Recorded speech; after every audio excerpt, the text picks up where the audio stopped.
গতকাল রাতে ডিনারে হাজব্যান্ডের রিকোয়েস্টে বানিয়ে ফেললাম ড্রাই চিলি চিকেন। চিকেনটা ভালো করে 1 ঘন্টার জন্য ম্যারিনেট করে নিতে হবে। ম্যারিনেটের জন্য লাগবে ময়দা, কর্নফ্লাওয়ার, একটু নুন, লঙ্কার গুঁড়ো, হলুদ গুঁড়ো, আদা রসুনের পেস্ট, একটু সয়া সস, ভিনিগার আর খাবার সোডা। খাবার সোডা দিলে পকোড়াগুলো খুব মুচমুচে হয়।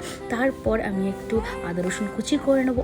ড্রাই চিলি চিকেনের মেন ইনগ্রিডিয়েন্টস এই সসটা রেডি করে নেবো। 4 চামচ টমেটো সস, 2 চামচ চিলি সস, 2 চামচ সয়া সস আর 2 চামচ শেজওয়ান সস। শেজওয়ান সসটা একদমই অপশনাল। তারপর তেলটা গরম করে তার মধ্যে একটু শুকনো লঙ্কা, স্প্রিং অনিয়ন আর আদা রসুন কুচি করে রাখা পুরো দিয়ে দিতে হবে। দিয়ে এটা ভালো করে সটে করতে হবে পেঁয়াজ আর ক্যাপসিকামের সাথে।